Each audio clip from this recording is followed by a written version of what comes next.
Well, welcome once again to the Party of One podcast, the actual play RPG podcast where the gaming table is always set for two. I am your holiday host, as always, Jeff Stormer. That's right, this was once again our annual Christmas Spectacular, and as is tradition, I am joined by my good friend Brandon Leon-Gambetta.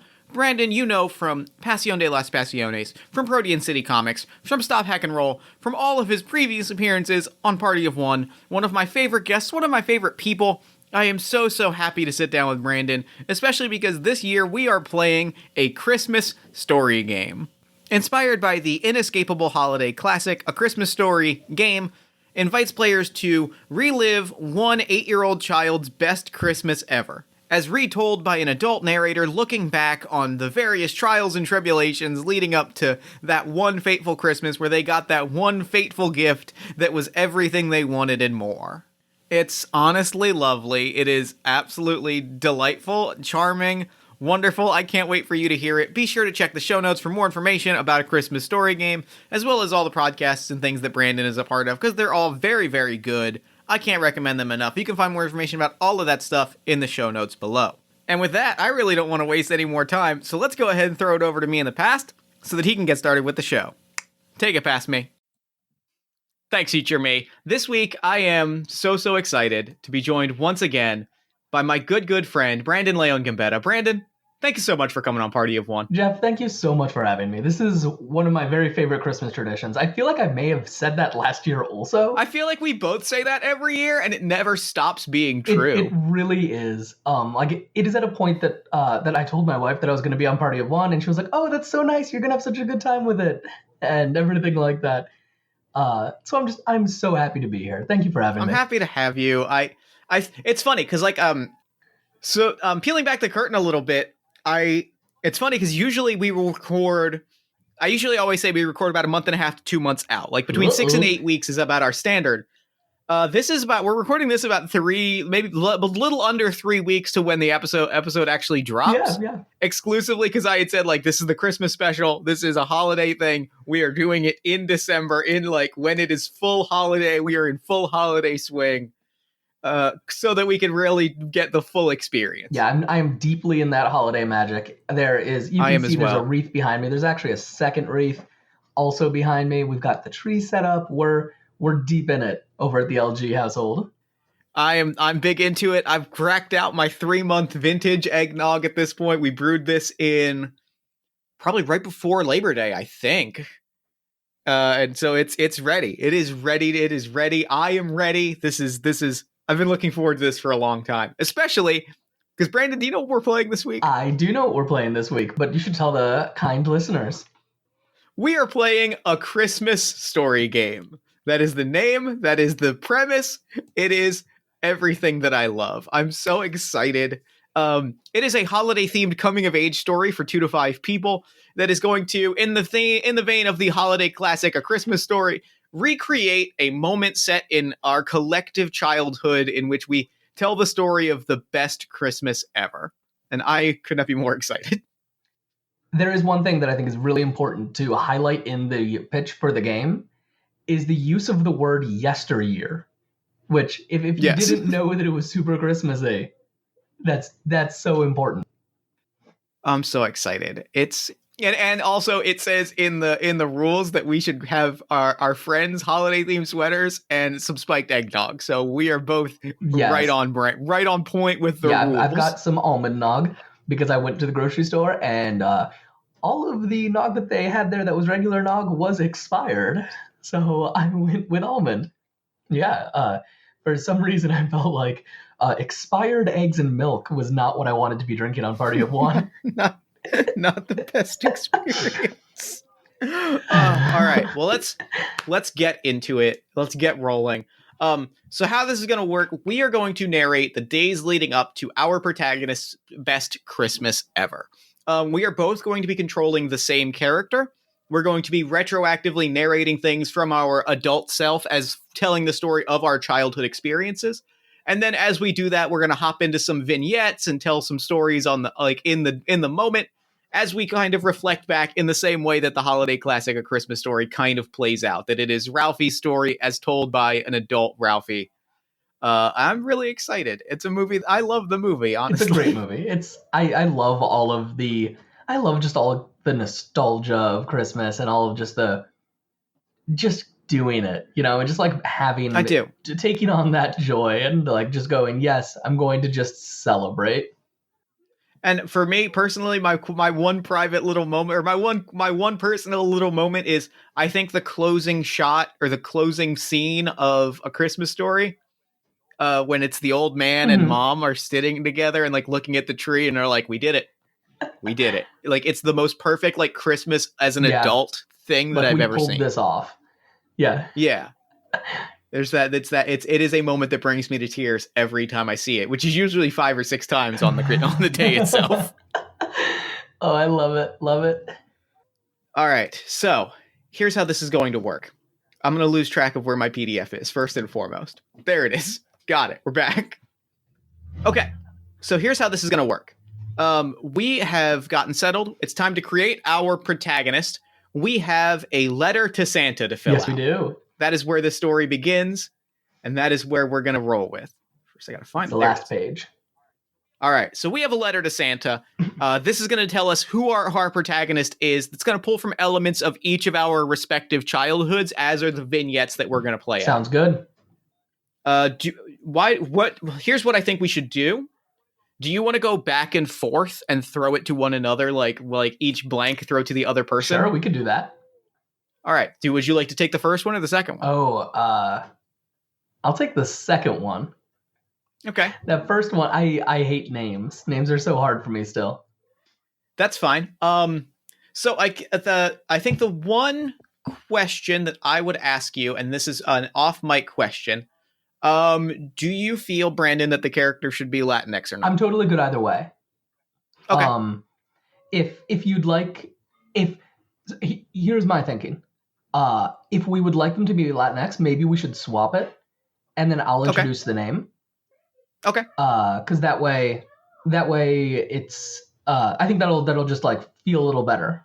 Do you want to do that? Okay, I think so. I think so. I just want to make sure that we're opening. I want to make sure that you Brandon have space to do whatever you want with the character, and so I wanted to make sure to throw that out immediately. I appreciate that.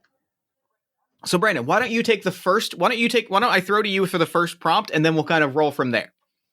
So my name is blank. I am 9 years old. You probably remember me from last year. What is the name of our 9-year-old protagonist? My name is Luis. I'm 9 years old. You probably remember me from last year. I was the black-haired boy who was wearing the what color snowsuit? Ooh. Let's go with red. Like nice and like a big bright color for it. All right. I have been blank good this year. I've been pretty good this year. That feels right. Yeah. This is maybe how good I was different years. Here's the thing. I was not a bad child. No, me neither. But I was a doubting. I was a surprising no one. I was a neurotic child. I wasn't like, I didn't get into big trouble, but I consistently got into little trouble. Fair. Yeah. Fair. Very fair point. It wasn't like my teachers would go, oh no, Brandon is in my class. This is a nightmare. It would be like halfway through the first month that they'd go, oh, Brandon's in my class. This is going to be a trial. This is going to be difficult. I got you. I was an excessively good kid, but I was a child that doubted myself constantly. Oh, poor baby Jeff. I was a very old man of a child. Like, oh, I did this. It wasn't right. I shouldn't have done it. And then they'd be like, Jeff, it was not. Poor Jeff. So I've been pretty good this year. I'm pretty good this year. I would like blank for Christmas. When do we want to set this? Do we want to set this in the time of our childhoods? I think so. I think we're roughly the same age, I believe. Think so. All right. At the same time, we're going to say our age. 3, 2, 1. 31. All right, perfect. Nice. Yeah, let's set this in our childhood, which would have been the early 90s. Perfect. Wait, when is your birthday? My birthday is August 21st. Okay, April 13th. All right. So as your elder... Yes. Yeah. All of this gets cut. None of this makes sense. No. Okay. So what is something that we would have liked in, what would that be, like 95, 96? 95, 96, yep. I have a very, very hyper-specific object that falls into this. Okay. Because it is a hyper-specific thing that I super wanted when I was that age and did not get. Let's hear it. What is it? And I remember because I saw it in a store and I saw it in a store. And then I saw it in an issue of Toy Fair magazine, which was the toy collectors magazine that I was a subscriber to. I would like the X-Men, the giant size X-Men #1 6-figure collector set for Christmas. Oh my gosh. See, it had all 6 of the X-Men that were introduced in giant size X-Men #1. So it had Colossus, Nightcrawler, Starfire, Storm, Phenomenal. Wolverine, and Cyclops. They were all in there. Were they like standard sized like action figures? Yeah, they were like the standard 6-inch action figures. Amazing. I love this. My parents' guardian says I can't have one because reason, but I need one because I need one. Who do we want to say? Who's our disciplinarian in this? Who is our disciplinarian? I'm thinking of like Christmas movies, and the problem is that like Christmas movies go so back and forth on like having like the mom that's realistic and doesn't want you to have the thing, or the dad that is business and therefore bad, and both of those are enjoyable, if unfair presentations of people living their lives and doing the best they can. Well, let me throw it to you in the spirit of this game. Like, who is the person in your life that would tell you were not getting a particular thing? My parents mostly wouldn't tell me that I wasn't getting it. I just wouldn't get it. That's fair. So, my mom was very like upfront about it. From a fairly young age, like we knew the deal with Christmas. So my parents were very upfront about like, so I'm going to answer the next 2 ones if that's okay. Because my mom says I can't have one because they sold out at the store. Like, which was a very real thing that happened to me on Christmas. As I had like asked for it, and my mom like 2 weeks before Christmas went, yeah, we went back to the KB Toys. They did not have them. Like she's like, I asked about it, and they said it was a limited edition thing that they're not going to get again. Oh no, a limited edition. And I was like, okay, well then get me these action figures instead, and it worked out perfect. I need one because the fact that it's need one makes me want to just like, that drags me into like this fantastical space that I don't know if we want to go into. Because like my immediate thought is just like, X-Men toys, I need one because I need to save the future. But it's like so absurd. It's probably a little gonzo for what we're going for. So I like that a lot. And I think like, I like that a lot. And I think it pairs nicely with what my answer was going to be, which is I need one because it completes my X-Men collect. Like it completes my X-Men roster. Okay. So what if it's I need one because I can't have my X-Men defeat the Brotherhood of Evil Mutants without a Colossus and a Nightcrawler. Yes, absolutely. Like they have to be there. They're the heart and soul of the X-Men, and I need them represented on my team. And I love that we called out the specifically Colossus and Nightcrawler. Yeah. Perfect. Because they're my favorite. Yeah. Signed. Nickname. What's a nickname for Luis? I don't know if there even is one. I was gonna go Lou or Louie. Lou or Louie could work. Yeah, that's what I'm seeing. Man, I looked up Luis' nickname, and boy, was the internet not helpful. Great. Yeah, when Google was like, hey, here's some nicknames for the name Salvador. Wow, thanks. Here's Luis written in like 12 different fonts. That's what I needed. Thank you. So do you want to go with Lou or Louie? Let's go Lou. Yeah. Lou I like because I think it feels like a very reluctant nickname. Yeah. Because that feels like an old man Definitely. nickname. I feel like that's the nickname that he has at school. And like his family would never call him that. But like people struggled with Luis and Louis. long enough that he eventually just like relented that it could be Lou, and that he would just live this life.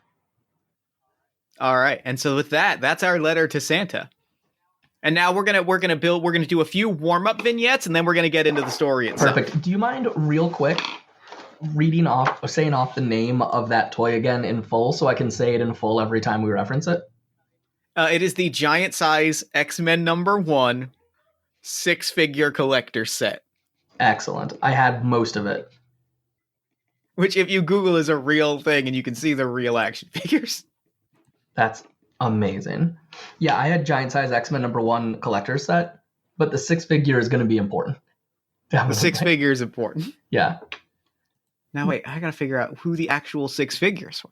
Cyclops was not in it. Cyclops, in fact, was the only person in the set that was not in it. That's which is so important bizarre. to know. Instead of Cyclops, it's Nightcrawler. Oh, and Wolverine is also not in it. I guess because they assume you already have a Cyclops and a Wolverine. You have those, yeah. So it's Colossus, Nightcrawler, Storm, Thunderbird, Banshee, and Sunfire. Wow. And I needed this set. I needed it real badly. Yeah, there is... I don't know a world where Banshee is sold in their own... No. you don't get Banshee without other people. You're not getting Banshee. What kid is going to Toys R Us and going like, that one? Oh, give me Banshee. He's got the wings that he screams and flies with. Yeah. Need it. Although my parents constantly make fun of me because when I was a kid, we went to Disney World once, and I insisted on getting a Jiminy Cricket toy, which is also the most old man choice you can make. It's an extremely old man. So I somewhere might still have like a stuffed Jiminy Cricket toy. I love it. I love it so much. All right, so we've made our Mad Lib letter. We're going to do a few vignettes to warm things up. Vignettes are just short scenes. They're framed to highlight a specific moment in the protagonist's life and holiday experience. A few things to keep in mind. We have to have the main character present because we're telling this story. There has to be a reference to the holiday season, winter, Christmas, something like that. Whether it's central to the scene or it's just like around. And then we're shining a light on what it's like to grow up. Okay. Like we're shining a light on our growing up experience. Perfect. We're telling the little stories. So the first few vignettes we're going to do an introduction to our protagonist. We're going to show them in a store, on the street, or on the internet, pining over the thing that tops their wish list. We're going to make it clear why the protagonist wants it and why they'll do whatever they can to get it. Perfect. So where do we see Lou at the start of our story? Well, not the internet. Not on the internet. The internet was Prodigy at this point. Yeah. I feel like where I like really would like lust over a toy would be in like magazines, like toy magazines. Yeah, Is that what you had also? Yep. Okay. And the other place I would do it would be toy magazines, and it would be in the mall. Oh. Because I grew up in like suburban Jersey where there were a lot of malls. Mm-hmm. I feel like we could do like at the school in some place with like a magazine. I like that. Or we could do like at the mall amid all of the bustle and chaos. And I think both of those could be like they set up the movie a little bit differently. One of them is very like spectacle feeling, and one it feels really quiet. So which direction do you want to go? I don't know. What are you feeling? I kind of feel like for my like holiday experience, I kind of think bustle is the right way to go. Let's go with bustle then. I think we open, especially because there are sirens that you are here that the listeners will be hearing because I'm done waiting. I have good news for you. I also will be picking up some sirens sometimes. Great. Excellent. So it is, I think it is very, the scene that we get is very, Christmas Vacation, right? That opening in the mall where it's just like it's just chaos. Yeah, and it's a lot of quick shots of like cha-chings and credit cards and lights and music. There is a true to life mall detail that is has been referenced a few times. There's a statue of an elephant that is a fountain. Okay. The elephant is decorated for Christmas. It's got like 4 wreaths around its trunk. Yep. Yeah. So what else are we seeing, and where are we seeing our character? Like, where are we introduced to our character? I think we also have to have like Santa in the middle, right? Yep. Or you know what? Let's be more true to Malls. A sign that says that Santa's going to be there, and a line Yes. of people waiting for Santa to be there. Yes. And it's like it's like a whole elaborate display. Oh yeah. So you can't actually see Santa. Like, you don't No. get to see Santa from the outside. Yeah, you have to go inside. You have to wait in line to get your Santa Fix. But I think that's not where Luis is. I feel like, let me know if you like this or not. Yep. I feel like we've been to the toy store, Mm-hmm. and now he's in like a kind of like hole in the wall comic shop. Oh, for that sure. This mall has. Oh God, yeah. Oh And my God. They've got like 2 of them left. Yep. And like this is definitely like not a comic shop that like really caters to kids. No, it's the kind of comic shop where like you walk in and like the kind of seedy owner just like watches you. Like the counter is in the corner and he just like watches where you go. It doesn't matter like who you are or like where you are, just like watches you. And like the moment Luis walks in, and I think maybe the first like line from the movie is the comic shop owner saying, "We don't sell Pokemon cards." And I think we get a back and forth shot of like the owner like says that, and we cut back to Louis, and he's sitting there and he's staring up at the giant size X-Men #1 6-figure collector set, and we cut back and forth to just the 3 shots: owner, Louis, collector set, owner, Louis, collector set, and it's just and. Can we do like voiceover? Yeah. Okay. PS, check your DMs real quick. Okay. On yes, Twitter? I need you to see I need you to see the picture. Yeah, this I'm sure will be helpful. Sent me a photo. Oh my God, what is this elephant? This was in my mall. Why? Listeners, you will find a picture of the elephant in the show notes. Please go look at this picture of a weird elephant. Is there a kid sitting on top of it? There's a child riding an elephant. We paid. Are they yes, naked? We paid a lot of money for this statue of a child riding an elephant. It was the weirdest fucking thing on the planet.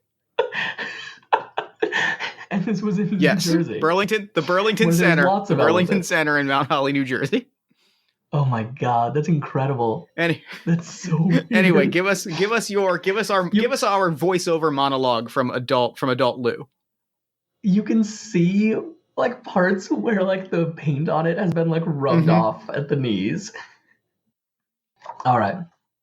Colossus, Nightcrawler, Storm, Thunderbird, Sunfire, Banshee.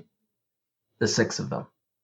Maybe not the 6 most important X-Men, but the 6 I didn't have, and the 6 that would fulfill my collection and make this Christmas the only Christmas that mattered. And I think as you say that, we pan immediately to an animated montage.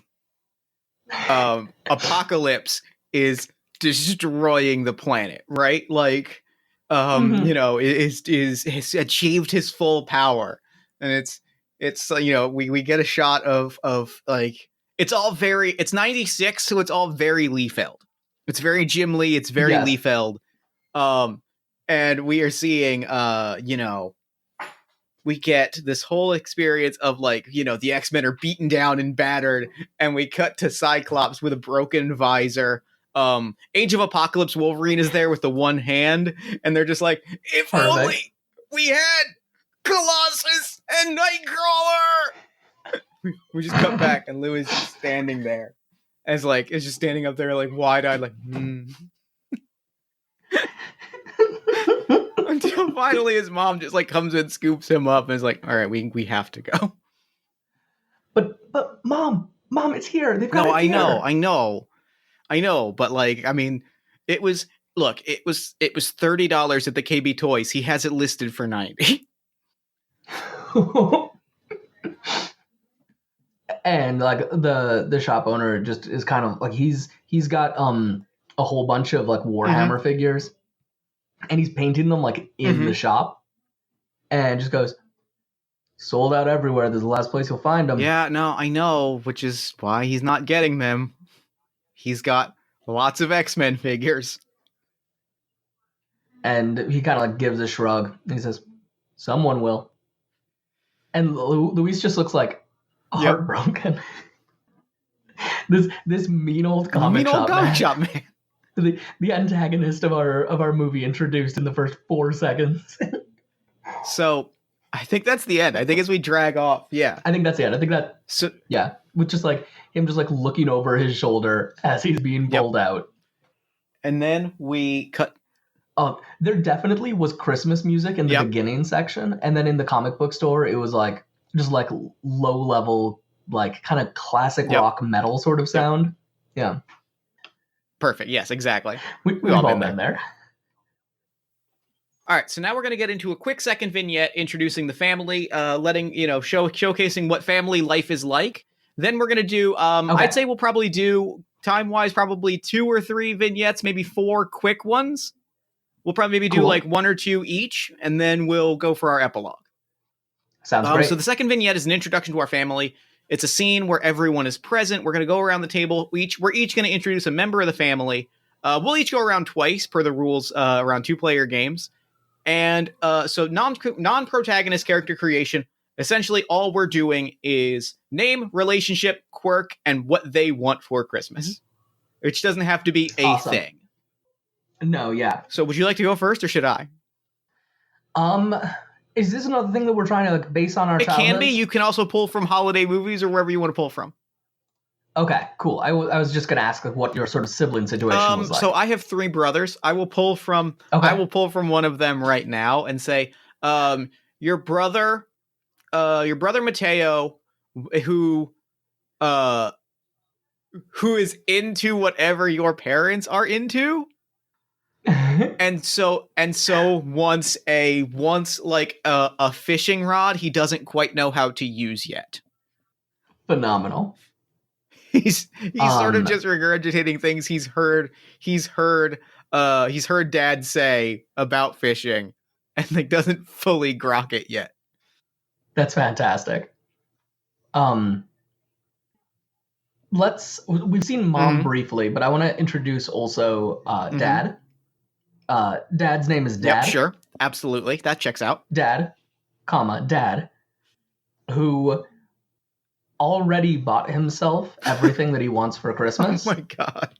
Because he brings in the money, so he just bought the thing. Of course.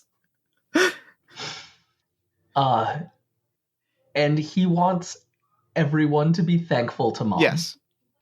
He just wants everyone to treat mom nicely because mom's doing so much work. Yeah, I like it. I love. This might be my dad. It's my dad. It's my dad too. My dad is real specifically has bought himself everything.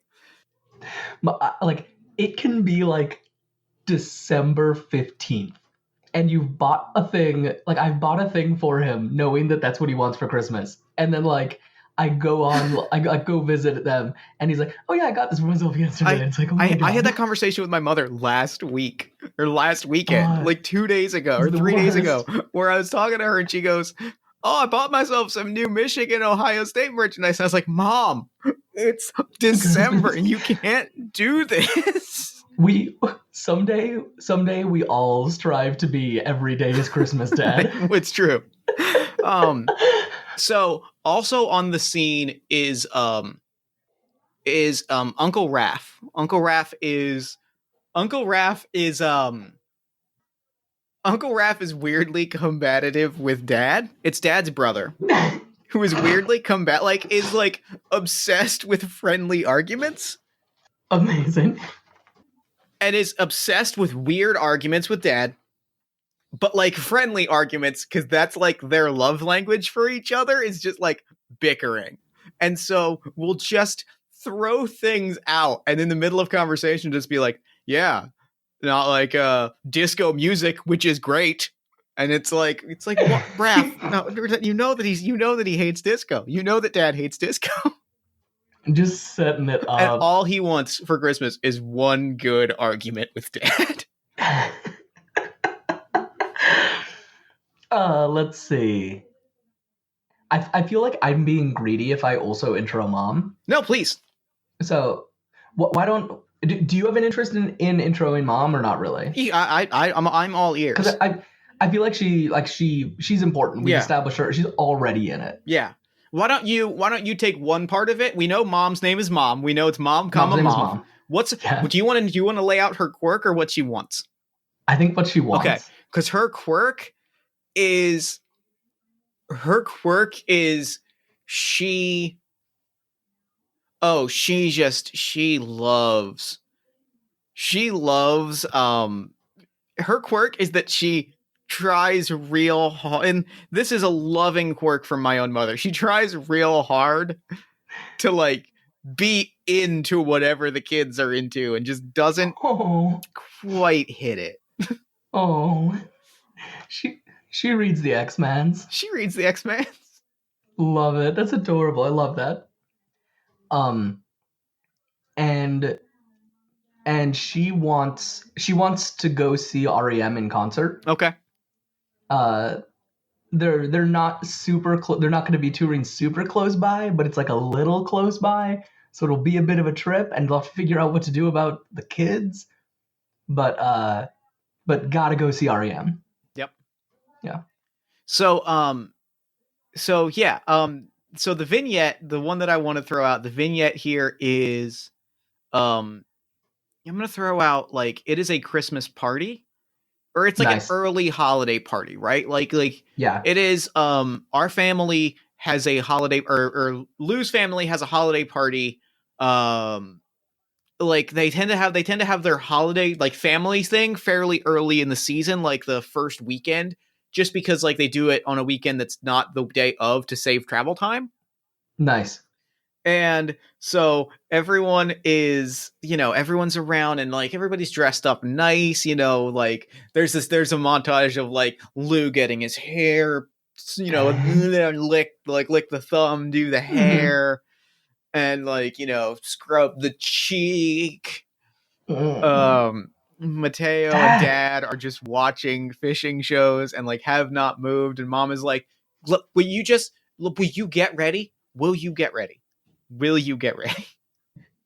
And she's like managing like 1,000 different things. There's people in the other room already, like already milling around. Uncle Raph is out there with them, and there is a beautiful spread of food that is all like wrapped in saran wrap. And the second Mom is like, "Will you get ready?" Dad's like, "I made every piece of food in that kitchen. I'm gonna sit here for a little while." And we get like just like a quick couple of camera shots of Mom like giving him a look, and him giving back and like giving a little shrug, and then her glancing at like both of us, but I mean not both of us, both of the kids, and him giving kind of like a quizzical look, and she makes like a little like quick angry face, and he nods and just like leads us both into leads Luis and Mateo into the other room. And it's like, all right, let's talk behavior for this party. Yeah, all right. No arguments, no fights. You behave. You're good. You're good. You're the picture perfect children, just for tonight. Yep, gonna be on best behavior because Santa's watching real close tonight. Yeah, really good tonight. Because mom was saying that that there's those the Giant Size X-Men #1 6-figure collector set. The one you haven't stopped talking about since July. I've heard of it.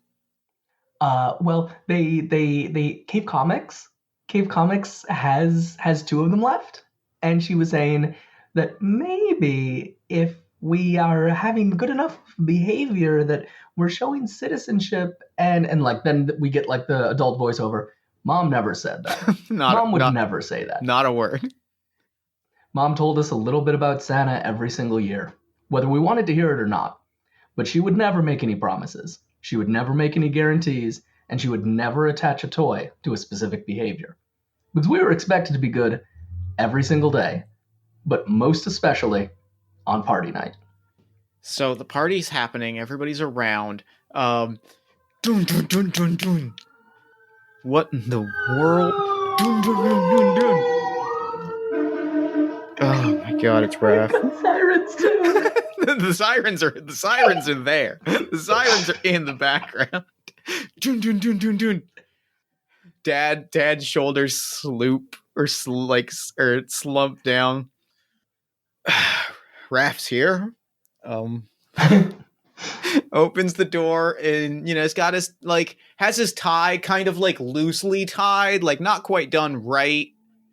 Is wearing the apron because he's still deep in cooking. And Yeah. Raph is wearing leather jacket, Van Hagar t-shirt. Nice.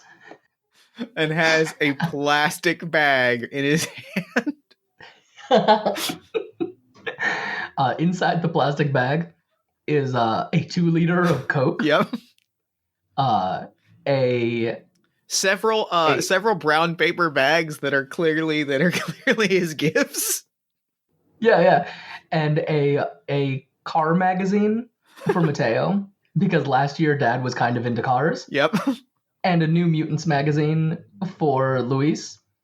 And he's handed New Mutants and he just looks down and goes "Thanks, Raph." You better save that. That's going to be valuable one day. I've heard big things. Yeah. New Mutants was a kissing book. I didn't read New Mutants. I read X-Men. If it wasn't the flagship title, I wasn't interested. I feel so bad dunking on New Mutants because I love New Mutants so much. This is where we've gone really off book. Oh, I love it though. I love it so much. I thought of making fun of New Mutants and had to keep it. So yeah, the party. We see the party happen, and right in the middle of, and we get a few. I'll say the closing shot that we see is Luis is watching. He's just looking around, and sees for a half a second, just sees Raph go, "Yeah, no, I feel like it's a great year. I think we're all doing really, really well. Unlike the Eagles." And Dad just goes, you see him tense up, you see his muscles tighten up, and then we get Luis's head. We see a shot of Mom, and she just bug-eyed, don't. And Dad just quietly nurses a nog. Luis has to solve this somehow. I think, or is it too early to start solving? I think it's too early. I think that we just hear a monologue go. That was the first shot in the Great Dad Raph War of 1996. Little did we know the earth-shaking, explosive finale that would consume the entire household. And then a little thing pops up on screen that's T-minus 9 days. Perfect. And those are our two vignettes. Countdown going. Perfect. Now we're going to take certain scenes where we're going to establish. So I think in these, for time's sake, I think what we're going to do here is okay. So we're gonna have a few quick scenes where we're going to establish friends and the school teacher to establish the 2 or 3 rites of passage that we're going to play through. Okay. So I think we'll do a quick school scene. We'll do this kind of all in one quick school scene. Yeah. Where we introduce a character, we introduce a rite of passage. Let's go ahead and just do 2 each. I think we'll be good on time in that case. We'll do 4 quick scenes of rites of passage, and then we'll introduce 4 characters, 3 and a teacher. Do you feel strongly about a teacher? Good. Do you feel strongly about friends? I want Luis's best friend to be a girl. All right, I'm cool with that. Because I feel like there's too many stories that it's just little boys trying to prove themselves to the world. And I would like to add a note. I think it's fairly platonic because I think boy-girl platonic friendships are rarely portrayed in fiction, and I think that's something that I would like to see. Yeah. I had a bunch of those as a kid, and they're important. Yeah, they are. So, we'll do you have thoughts on a teacher? Yeah, I do have thoughts on a teacher. The The teacher is we start off. We get Mr. Mulheron. He is the history teacher. Quirk. Oh, did you have different teachers when you were? Oh yeah, I guess not. I guess at that I'm thinking. I just kind of like a single teacher. I'm just thinking my whole childhood blurs together. Mr. Mulheron, teacher. We're getting ready for prom. Yeah. We're all shipping off to war. Mr. Mulheron. That's when I was working in the mechanist shop. My father, the watchmaker. This was before and this is when we revealed that this is all a Dr. Manhattan origin story. You know, maybe our problem isn't doing vignettes that are too long. Maybe it's that we're just giggling and chatting. Maybe it's that we're giggling and chatting. But I think that's the joy of it. For four vignettes or 7 if we get to it. So Mr. Mulheron, our teacher, his quirk is he wants too hard to be the cool teacher, but he is not cool. Or awesome. like he is like 70s burnout cool. I'm picturing specifically because we've been watching WKRP in Cincinnati because it's the week after Thanksgiving. So obviously we watched the turkey drop last week of like I know some of those words. I have no idea what the concept is. It's about a radio station. There's an episode set at Thanksgiving that's very popular and beloved in my heart. Basically there's a character with like a mustache and like thick sunglasses and the baseball jacket, and is just like clearly like a 70s burnout who is like grown up but never quite like shed it. Yeah. And is clearly like, all right, kids.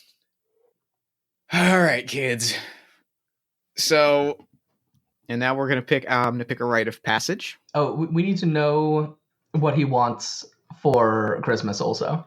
What he wants. I've got a stupid one. Go for it. He wants to kiss Miss Hutton at the teacher's Christmas party. Yep. And like literally everyone knows that. Yes. Miss Hutton knows it and wants it as well, but she wants him to say that he wants it and he's trying to play it cool. He's trying so hard to play it cool. They could have been like she keeps dropping so many a year ago. She keeps dropping so many hints. It's just like, am I going to see you at the part? I think we intro. We watch him walking in, and he's like got this thing. He's slumping, and he's like, "Oh my god." Miss Hutton walks by, like, "Am I going to see you at the party? He's like, "Yeah, probably. I'll probably be there." And she's like, "Oh, yeah, I probably. Okay, all right." And then he walks in, and he's like, "All right, kids. So." You all got your parts for the holiday play. Oh no. We got 2 weeks to rehearse. It's going to be the Friday before Christmas. So break into groups and rehearse or something. I don't know. And I think we're in a group with our best friend, definitely. Yeah. I feel like we're in a group that's like our little crew at school, right? Because you break into groups with your friends. Yeah, exactly. How many people do we want in our group? 3, 4? Let's go 3, because then we have 3, because that'll be our group, and then we have the teacher. Perfect. So I'm trying to think of a good name. I'm so bad at names. Can I throw out a best friend, because I think I've got a pretty fleshed out one. Yeah, feel free. Kimmy, who is our best friend, she likes DC, and that's a real fractious point in our friendship. What she wants for Christmas is, it actually just released. It's the Death of Superman game for SNES, which, like, I mean, yeah, it's a pretty good game, but, like, Superman, really? Yeah. If it was like if it was like a real superhero, like a Marvel superhero. Yeah, right. Like, I just feel like the DC superheroes. If it was a Thunderbird game, like, that'd be really cool. Why doesn't Thunderbird have an SNES game? I just feel like if it was a giant size X-Men game, like that'd be really cool, because then you have all different characters. Yeah, like at the arcade. Is that game out? Yeah, that game's out. Yeah, that game's out yet. Okay, cool. I feel like if you're gonna play like a side-scrolling beat 'em up game, you should play the X-Men game at the arcade. Amen to that. And then one other friend. I'm looking at their list of suggestions. Odd friend, class clown, popular kid, geeky kid, rich kid. I'm trying to think what. I feel like geeky kid doesn't call out to me too much because we've got a little bit of that on our own. We have several. Yeah. I'm a little tempted towards popular kid. I like popular. I was thinking about popular kid because like, A, that's an archetype that I really like, is the popular kid that is friends with the geeky kids and is not ashamed of it. And B, like, I had at least one or two of those friends growing up, and I think that's why I react so strongly to it. I transitioned super quickly from the geeky kid to the popular kid. So yeah, so the popular kid. Yeah. So who's our popular kid? He needs like a super like a John name. Maybe even just like John. John. Yeah, Johnny. Yeah. Years from now, he'll become John. Yeah. Years from now, John will invent some kind of new kind of plastic, and things all kind of work out for him. Don't come back to John too much. Yeah. But this is John. We called him Johnny back then. And he's like dressed a little preppier than any of the rest of the kids. But like not to the point that it's like a little embarrassing. Like he carries it very well. And he has like the papers, because of course this is just like a paper printout for the play. He has them. He's the lead. Of course. He has them out, and he says, if Mr. M would just ask her, she would totally go to the party with him. I don't know why he doesn't just ask her. I see it, and I'm 9. It's so silly. When we were in kindergarten, he was still like doing this.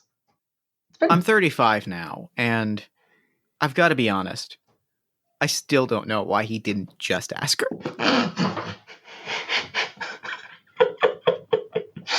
And then Johnny like leans forward, is like, anyway, are you two ready to have your minds blown? And Luis is like, by the play? We read the play. We're not going to have our minds blown by the play. That's why you're not reading the play today. But we're at rehearsal. No, you're going to be reading this. And Johnny hands our two best friends a book that will blow their mind. A book called Rob Liefeld's Youngblood, Issue 1. Wait, I need to quick pull up the cover to give verisimilitude. Hold on, I think it's Rob Liefeld. I gotta make sure it's Rob Liefeld. That I got it correct, and I don't have to. I looked up Youngblood #1, and it was like value of Youngblood #1. Nope, that's the one. Youngblood #1. Oh my god. It's this one? That's the one. Look at it. It's so beautiful. It's beautiful. Even then, looking at the cover, I knew that this was something important. And I knew this was something that my mom would hate. She hated any time the comics got too violent. And there wasn't any real violence on the cover. They were sort of just standing around on what looked like a marble. With tiny little peg legs. But I could tell these weren't superheroes that were interested in saving people. These were superheroes that were interested in ending people. And it said on the cover, these weren't going to be mom and dad superheroes. This was the next generation of heroes. And if they weren't mom and dad superheroes, they weren't Santa's superheroes. Wow, Johnny, this is really cool. This is great. Yeah, you're welcome. All right, now let's rehearse.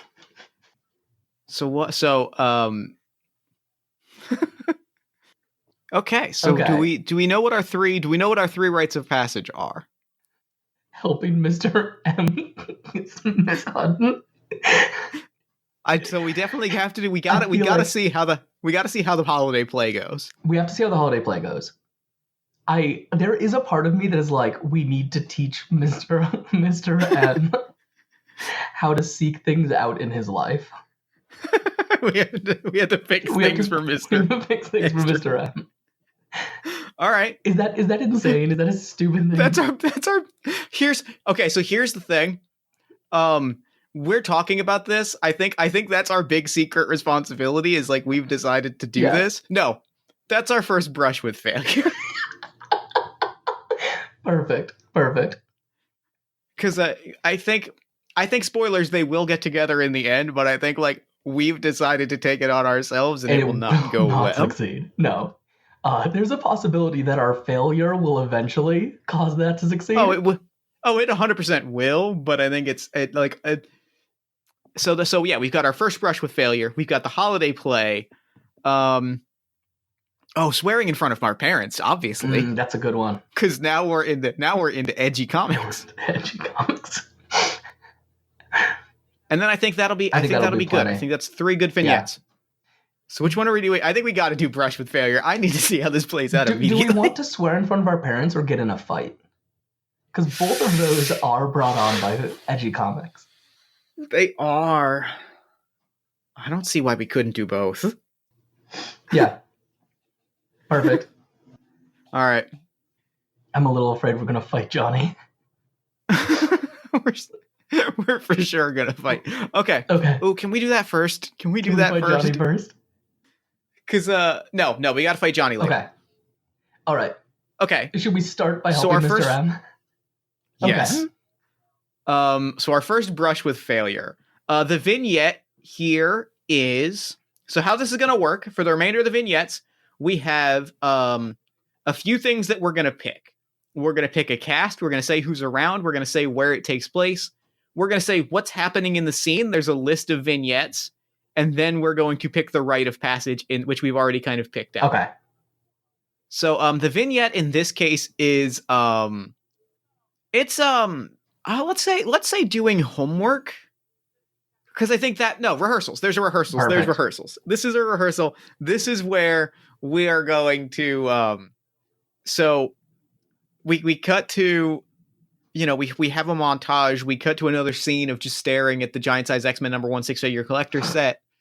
And then we cut to a rehearsal where the 3 of us are still sitting around going, so we've agreed on the plan. Yeah. It goes down today. We do it. We're going to save Christmas. On 3, my X-Men. 1, 2. Can we do the Justice League? No, come on. We can't do Justice League. Justice League is so dumb. I don't. All right. I just Youngbloods. Guys, I just feel like Youngbloods. And the 3 of them kind of just stick their hands in the middle.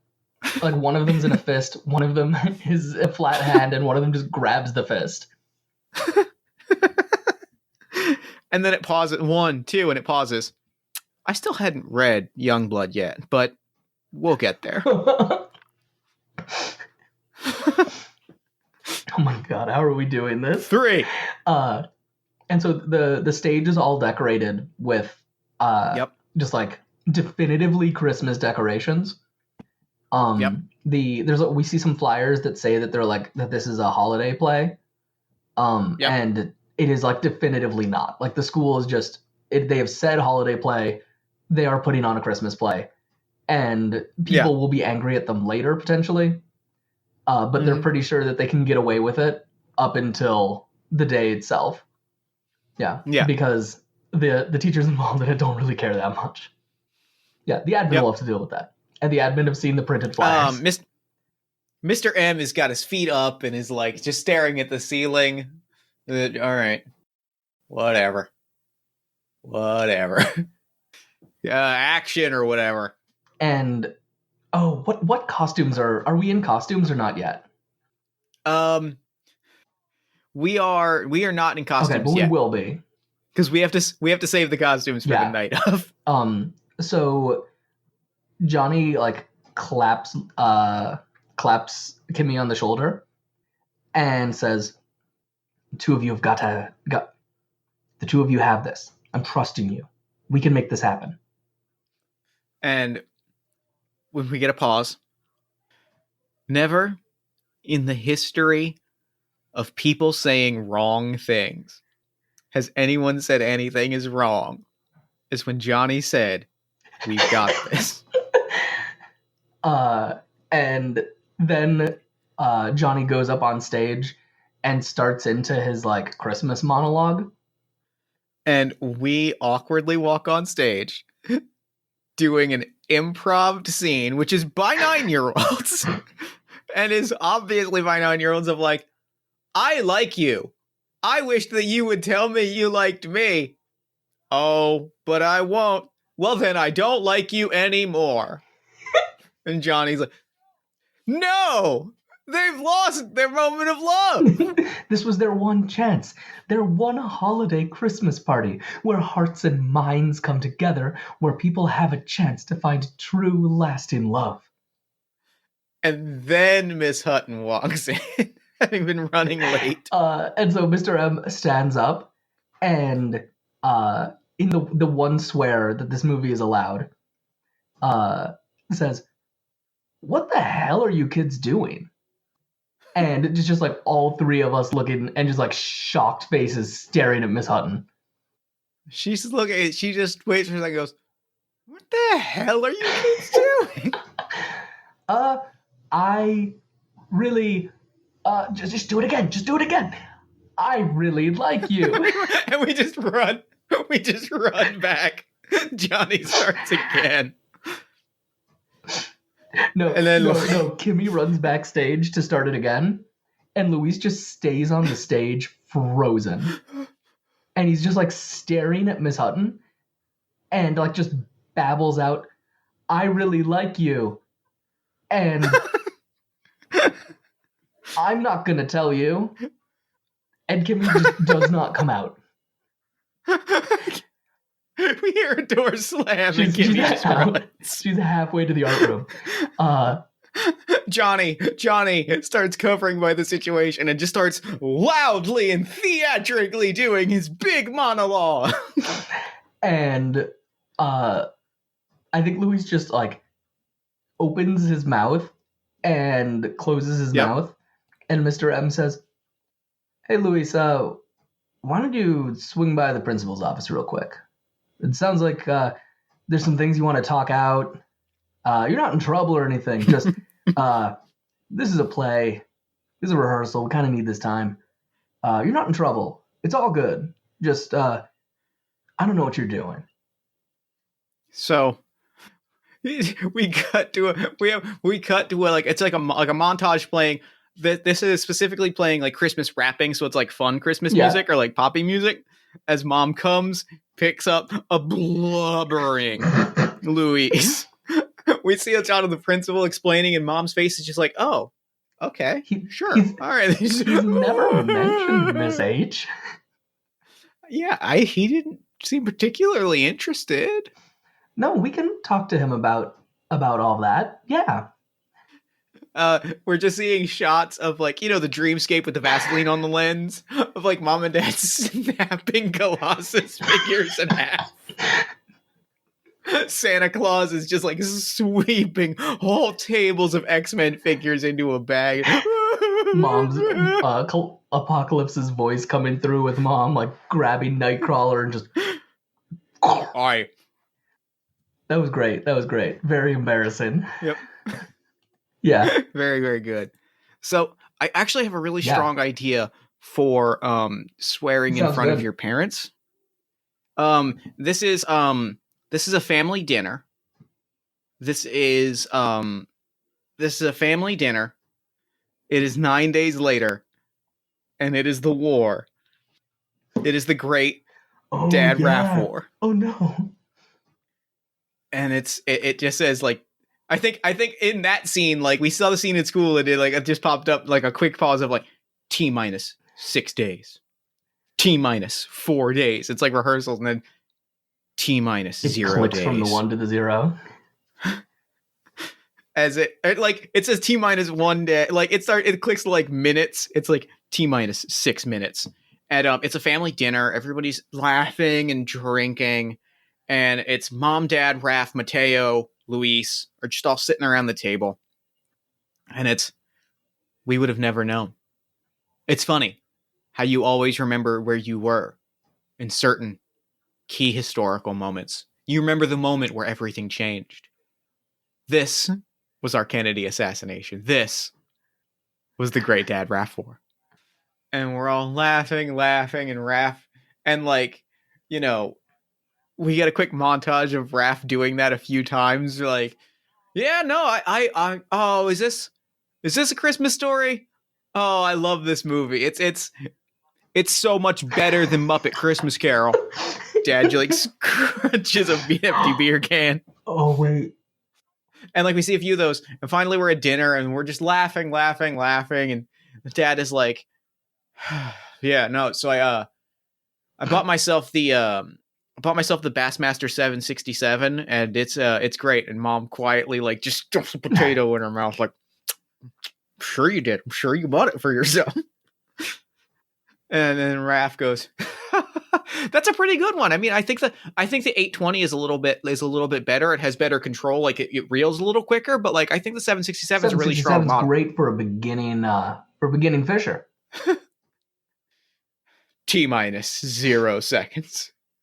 Dad puts down his fork, leans in. A beginner? Yeah, it's got a. I'm sorry. Go ahead. I'm sorry. How many fish did we catch at the reunion last year? How many fish do we catch at the reunion? You know, man, I'm catching fish all sorts of different times. Nate, say the number. Say the number, Raph. I'm not gonna say the number. It was 17. And you know how many I caught? It looks like you're getting a little heated under the collar. You know it was 11. It was 11. 10. Oh, it's 10. Oh, yeah, you're just going to casually... Look, just because it was a little bit smaller than regulation, you're going to tell me I didn't even catch it. And that means you never caught it. Oh, my God. It is illegal to bring in a fish that size. It is illegal. Now you're going to come at me saying that I should be committing crimes? This is outrageous. And we just cut to Luis. I had to take a drastic measure. I had to do something. This was the moment. A crisis was breaking out in my household. This is the moment the X-Men had been training me for. No! This is the moment when I was going to become one of the next generation of heroes. What the hell are you doing? And everybody just like stops. Mateo has like food on his fork, and it just drops into his drink. I like the hell is the swear word we're going with here. I'm sorry, what did you just... And it's... Now, full disclosure. I didn't say hell. But, full disclosure, neither did Mr. M. We had to make some changes. Well, you're Helen done pooed my butt off. I'm sorry. Dad has his hands over his mouth like. Mom is just like, there's just heat, like it's like red, like coming up her neck. Everybody has quietly inched their chairs away from Mom. Like in the background, there's a radio playing. And it switches over to That's Me in the Corner from R.E.M. And Raph stands up, and he's just like, it looks like he's just trying to like excuse himself, and he just goes, hey, I'm just gonna go turn that crap off. And you take that. And she slams her hands on the table and just like points at his face and says, that language, we never use that language. You come in here using that language. And we cut to a close-up of Luis. He's just like, I had figured in my 9 long years of watching Uncle Raph antagonize Dad and Dad take the bait that it was going to be Dad that finally chewed him out, that finally let him have it. But Uncle Raph went and did something that, frankly, no one would ever do since. He stepped into Mom's turf. And we cut back just in time to hear, Automatic for the People is a straight, there is not a mistrack on that album, and you know it. Those are the lyrics of the times. And you will step into my house, you will tell me in my home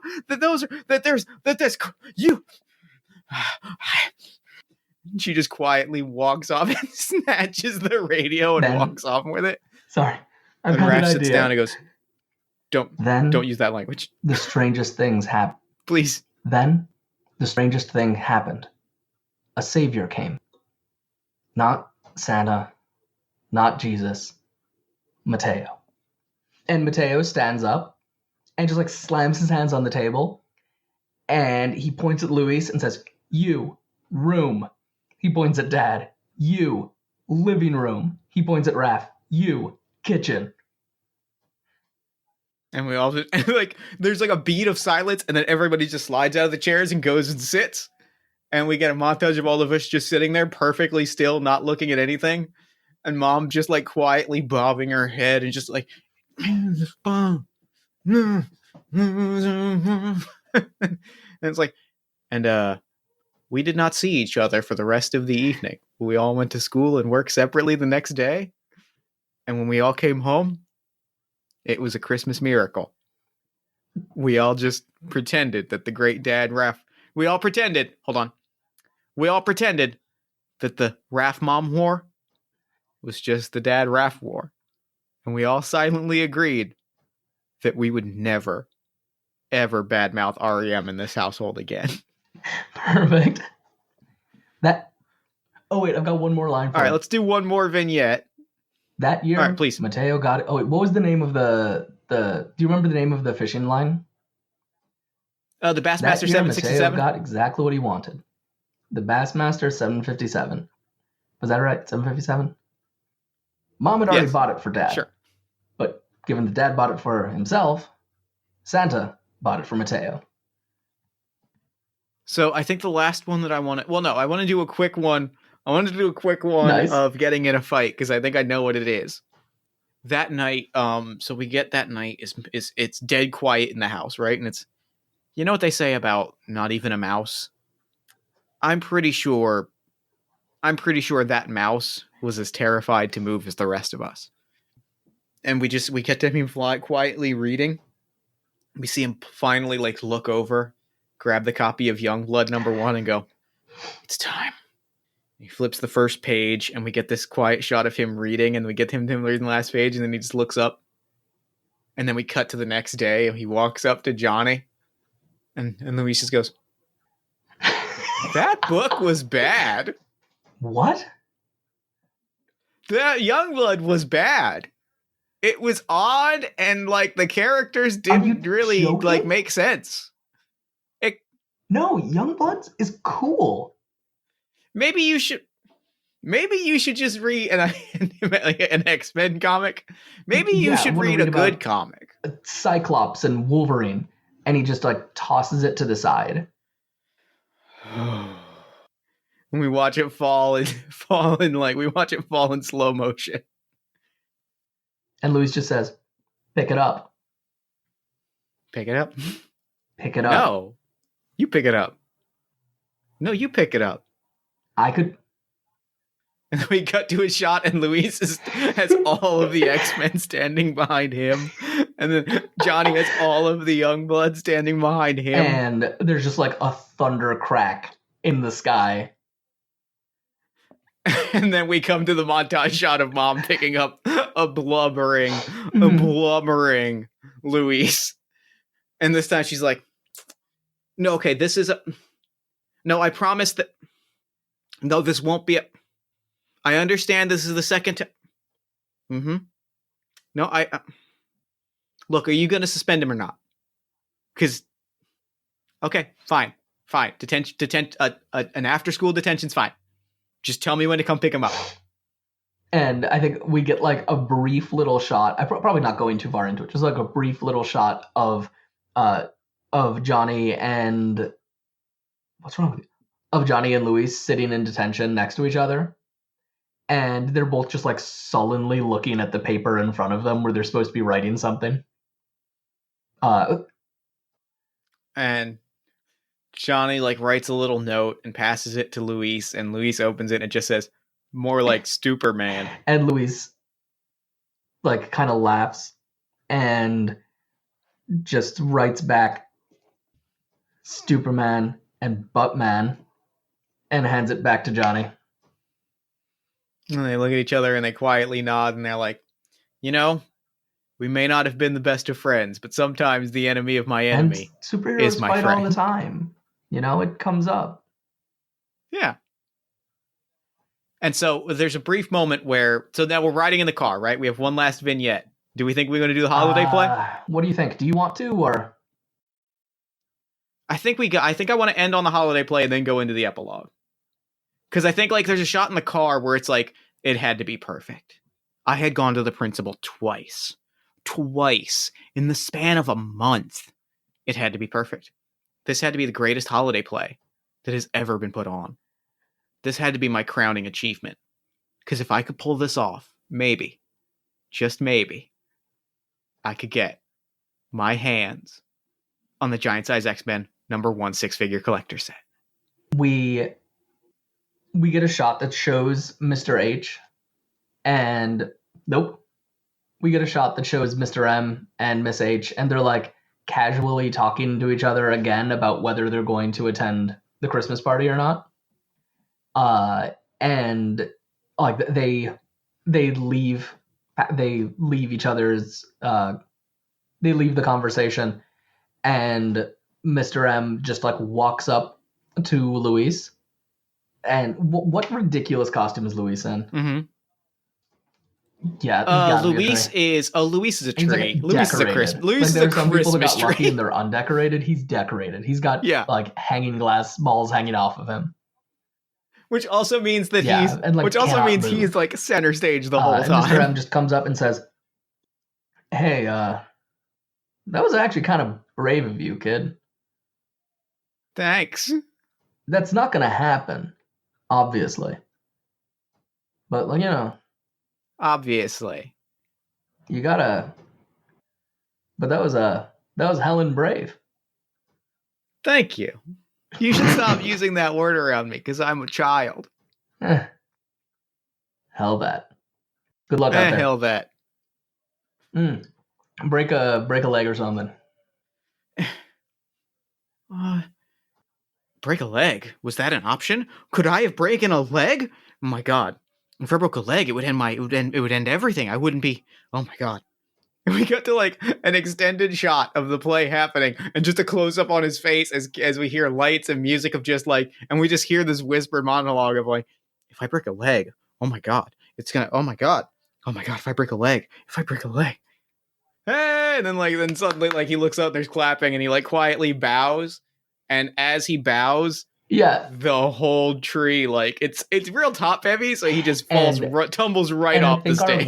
I think our last scene is maybe at his home on Christmas Day. He definitely has a broken leg. Mm-hmm. Yeah. Yep. So this is our epilogue. It's Christmas Day. We've gathered around the family for the tree, and we're doing a gift exchange. We're going to take turns describing things the family gets. Okay. Nothing should be what the protagonist is hoping for.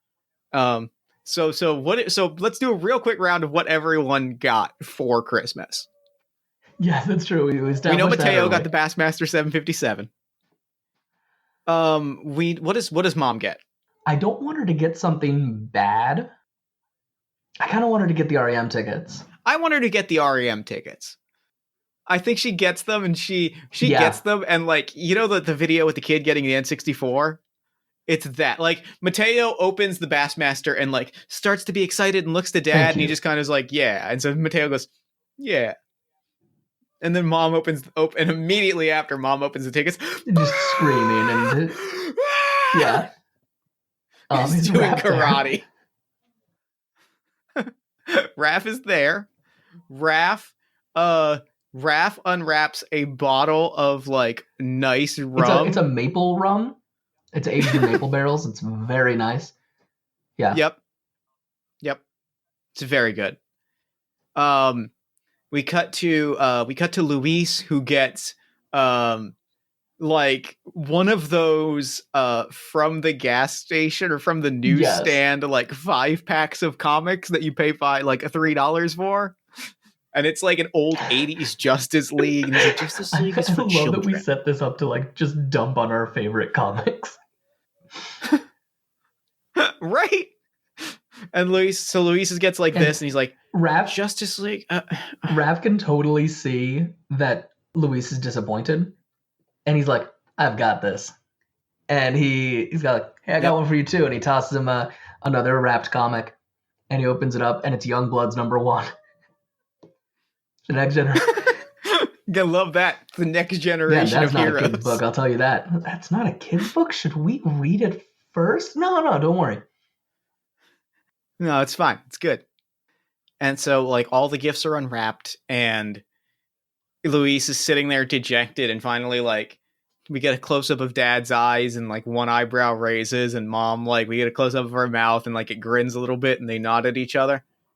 Hey, what's that little gift over there in the corner? The one in the white paper. It's not one of ours. And a white one with a little tissue paper, a little string. And he cracks it open, and it is pristine.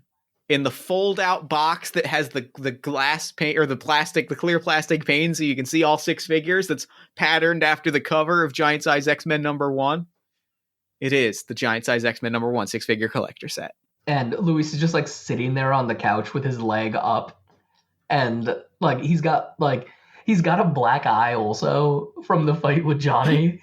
And he just like is holding this collector's set, the Giant Size X-Men #1 6-figure collector set, and just like rests his head against it. And like it zooms in on his eyes, and that shot from earlier of like, if only we had. And then there's an explosion as Banshee and Sunfire and Thunderbird and Storm and finally Colossus and Nightcrawler. And there is a 90s X-Men Storm like beaten and battered down in a corner somewhere. Because he's got the animated series Storm, but this is the original appearance Storm. It's different. 2 storms. they all fly overhead, and finally Colossus and Nightcrawler come running behind, and Hawks goes, no! They are the coolest! And Colossus and Nightcrawler turn to each other and are like, we're superheroes, and sometimes we fight each other. Duh, but it's all right. And they high five, and then like turn to punch Apocalypse. And we cut back, and he's in bed, still holding it to his face. One last bit of misfortune is, let's see, what's the last bit of misfortune? Oh, I think the last bit of misfortune is that Luis is fucked up. Yeah, I think that is probably the misfortune. I think like we just see him in bed holding it, and he's like, this was the first Christmas where it wasn't just about me. And we get a brief shot of the teacher's party, and Mr. M walks, and Miss Hutton grabs him and looks up, and there's a mistletoe, and they just kind of look at each other, and Mr. M finally just shrugs, like, and it pans over to Johnny, who has like 6 issues of Youngblood, and it's just like they've scattered them around as he's just tearing through them, and he's like, oh my god. And we cut to Kimmy, who's got like Superman, Batman, like all the Justice League figures, and she's like, this is the best day. It's like it was the first time it wasn't just about me. And that's why it was the best Christmas ever. Perfect. That's wonderful, Jeff. That's it. That's game. Wonderful. I'm so happy. This is such a good game. Oh, that was delightful. Thank you so much for having me on. This was so much fun. Oh, thank you. And thank you to Adam Robichaud for making this game. I'm so happy that this episode is going to be out on your birthday so you can listen to it. Oh, that's so exciting. Happy birthday. I'm so happy. Thank you, Brandon. Thank you for coming on the show and playing it with me. Thank you so much for having me on. I love coming on. This was a delightful game, and I love having a chance to just geek out about comic book stuff with you, too. I know. It's really good. It's really good is the thing. Yeah, it was delightful. So real quick, before we wrap up the show, I didn't even ask you at the top of the show if you've got anything you got going on you want the audience to know about. So Brandon, why don't you take a moment and let the lovely listeners at home know about anything you got going on you want them to know about, and then also where people can find you and your work online. I'm super famous. Everyone knows me. It's fine. I am the author of Pasión de las Pasiones, a telenovela PBTA game, which is going to be kickstarting in 2020. So keep an eye out for that. I'm so excited for it. You're going to love it. Brandon, I'm backing it on day one. You know that. Oh, thank you so much, Jeff. That means so much. I'm really excited for people to get their hands on the new and improved version because some changes have been made that make the game so much tighter. It works so much better. I'm so excited. I also am one of the two heads of the Stop Back and Roll network of shows. We do shows that really focus on telling stories in new ways. We have Stop Back and Roll, which is a game design show, which is where Pasión de las Pasiones actually came from. And we have Protean City Comics, which is an actual play podcast of Masks, which if you are a big fan of Party of One, you've already heard one episode of, because there was a Christmas Protean City episode that was on the Party of One feed. This is true. And Jeff, you have been on Protean City Comics, and it was delightful having you, and I want to have you back soon. I can't wait to come back. Absolutely. I'm not directly involved with it, but also Game Closet by Taylor Labreche is also on the network. You should one totally of my favorite check it podcasts. out. I'm sure that you've talked about this before on this podcast many times because it's phenomenal. Everyone should check it out. It's important. I use the word important for it because it's good. Absolutely. And my other stuff, you can find me at brandonleon-gambetta.com or at bleon-gambetta on Twitter, where I give fewer and fewer opinions, but try to do more and more like design coaching. I love it. Brandon, thank you so much for doing the show. I'm going to say it to you now. Happy holidays. Merry Christmas. I'm so happy that we got to do this together. Thank you very much, Jeff. Happy holidays. Merry Christmas to you too. And to all of your listeners. I hope everyone has a phenomenal Christmas season. And with that, I'm going to throw it back over to me in the future so that he can wrap up with the show. Take it, future me. Thanks, past me. And thanks again to Brandon for coming on to the show. That was... You know what? That was one of my favorite experiences of the season, and it made me so utterly happy, and I think you can hear the joy that I have on that episode, because it's very, very, very good. Be sure to check the show notes for more information about A Christmas Story Game, as well as all of the podcasts, games, everything Brandon is working on. You can find all of that information in the show notes, and be sure to follow Brandon on Twitter at @BLeon-Gambetta. Then while you're on Twitter, follow us at Party of One Pod. Then like the show on Facebook at facebook.com/Party of One Podcast. If you enjoyed the show, consider leaving us a nice iTunes review or a Podchaser review or a Podbean review. Wherever you listen to podcasts, there's probably somewhere that they accept reviews. Review us. It helps people find the show. You can also tell a friend about the show, give us some love on social media. Any of those things help new listeners find the show, which helps us do bigger and better things. You can also support the show with cash money at paypal.me/JeffJStormer. Jeff Stormer was taken. At Ko-fi.com/JeffStormer or Patreon.com/JeffStormer. All of those things help new listeners find the show, which helps us do bigger, better, and cooler things. Another way to support the show is to support the other two podcasts that I produce, one of which is also dropping on Christmas Eve. That is, Talking Nog is a yearly tradition honoring a yearly tradition. We look at the past, present, and future of everyone's favorite eggy, creamy, boozy, spicy Yuletide treat. We look at some listener photos, we share some listener stories, we answer listener questions. We learn a lot about eggnog, and maybe, just maybe, we have some fun along the way. You can find new episodes at bit.ly/talkingnog, because I will not pay for hosting for Talking Nog. The other show that I produce is All My Fantasy Children, which is a tabletop-inspired storytelling, world-building, and character creation podcast, in which my best friend Aaron Catano-Sias and I take a listener-submitted prompt, we spin it into an original fantasy character, and we populate a shared universe one story at a time. New episodes drop every Friday-ish at allmyfantasychildren.com. Party of One is, as always, produced and edited by Jeff Stormer and Jen Frank. Music for this episode comes from the song Christmas Rap by Kevin MacLeod. If you'd like to inquire about advertising rates, coming onto the show, press coverage, or you just want to tell me your favorite holiday tradition, you can email me at partyofonepodcast@gmail.com. And that's it for me. Until next time, thank you so much for listening. Have a happy holidays, no matter what you celebrate, even if it's nothing at all. Remember to take care of yourselves and each other, especially in the darkest, coldest days of the year. And until next time, Christmas party on, everybody.